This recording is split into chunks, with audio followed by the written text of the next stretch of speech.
Mulailah. Baik, kita mulai kawan-kawan. Bismillahirrahmanirrahim. Assalamualaikum warahmatullahi wabarakatuh. Alhamdulillah, pada kesempatan kali ini kita bisa berkumpul lagi walaupun dalam keadaan meet, dan kita bisa berdiskusi bersama-sama lagi. Kedua kalinya, salawat beriring salam tidak lupa kita haturkan kepada baginda Nabi kita yang Nabi Muhammad SAW. Semoga kita mendapatkan syafaatul uzmanya di yaumil kiamah nanti. Amin. Amin. Baik, di sini kami yang membawa makalah dengan judul konten pembelajaran, yang mana terdiri dari Ridho Azhari, Vena Melani, dan Mirnawati.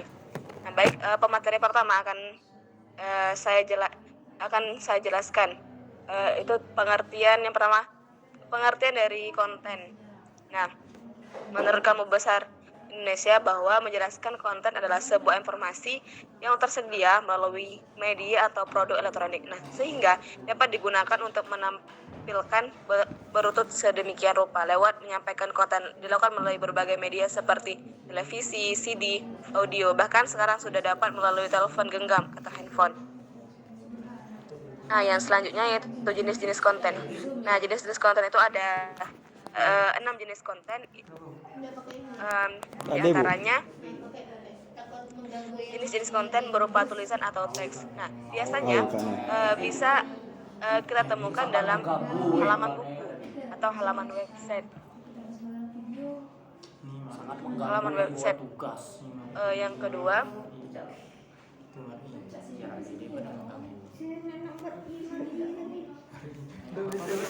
jenis konten visual jenis.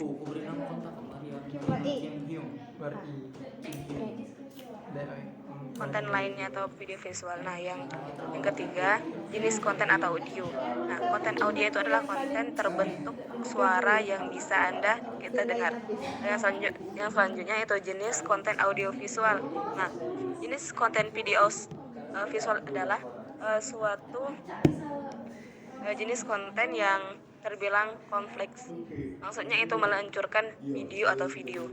Nah, yang kelima itu infografis, berasal dari bahasa Inggris yaitu information and graphics. Nah, berarti yang berisi tentang informasi.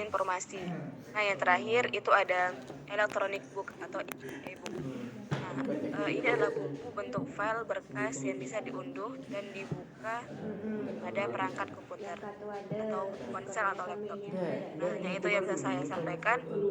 Materi selanjutnya akan disampaikan oleh rekan saya, Vena Melani. Kepada Vena Melani dipersilakan. Baik, terima kasih moderator atas kesempatannya. Jadi saya akan melanjutkan materi kami mengenai ada Learning Management System atau LMS dan Content Management System atau CMS. Baik, Learning Management System atau LMS pas nebi ya, kita kenal materi dengan suatu perangkat lunak atau software untuk keperluan administrasi, dokumentasi, laporan sebuah negara, kegiatan belajar mengajar, dan kegiatan secara online. Nah, Learning Management System ini merupakan suatu sistem teknologi informasi yang dikembangkan untuk mengelola dan mendukung proses pembelajaran, mendistribusikan materi perkuliahan, dan memungkinkan kolaborasi antara dosen dan mahasiswa. Contoh dari atau jenis-jenis dari manajemen sistem atau LMS ini, yang pertama ada Google Classroom yang seperti saat ini kita gunakan untuk berdiskusi. Jadi Google Classroom di sini dikenal dengan kelas virtual atau ruang kelas Google untuk menyediakan tempat bagi mahasiswa untuk dapat berinteraksi, dapat berkomunikasi, berdiskusi, bekerja sama-sama dalam sebuah kelompok dalam sistem online maupun atau bisa kita sebut dengan daring. Nah, lalu ada Edmodo, ini adalah Edmodo ini adalah aplikasi yang memungkinkan pengguna untuk membuat kelas digital dengan menggunakan fitur-fitur yang intuitif dan penyimpanan yang tidak terbatas. Jadi ruang fitur dalam Edmodo ini tidak terbatas atau banyak, lalu bisa untuk membuat grup dengan cepat dan mudah, untuk memberikan pekerjaan secara tugas rumah dan bisa juga untuk menjadwalkan kuis serta pengelolaan kemajuan. Lalu ada Moodle di sini adalah aplikasi yang berbasis web yang digunakan untuk kegiatan proses pembelajaran berbasis online. Di Moodle ini, dosen dan mahasiswa dapat berinteraksi dalam sebuah wadah ruang kelas digital berbasis e-learning. Nah, di Moodle ini kita juga dapat membuat materi pembelajaran, dapat membuat kuis, jurnal, dan lain sebagainya. Lalu materi yang terakhir Mat, coba ada tengok. Content Mat, Management Anila kayak System janti lah atau masuk belum? CMS. CMS ini Tengok lo. merupakan sistem yang memberi Kami sudah kemudahan masuk. para Loh. penggunanya dalam mengelola Janti lo. isi dari website dinamis tanpa sebelumnya dibekali dengan keahlian bersifat teknik. Jadi, Content Management System ini adalah perangkat lunak yang memungkinkan seseorang untuk menambah dan memanipulasi atau mengubah isi dari suatu situs web tanpa memerlukan campur tangan webmaster atau web designer. Contohnya atau jenis-jenisnya itu yang pertama ada Drupal. Drupal ini adalah nama salah satu CMS yang populer di dunia, open source. Drupal ini memiliki struktur yang baik dalam pengelolaan sebuah website standar dunia. Nah, Drupal memiliki fitur yang terhubung antara suatu fitur dengan fitur lainnya seperti blog, lalu lingkungan penulisan secara kolaborasi, sistem pengelolaan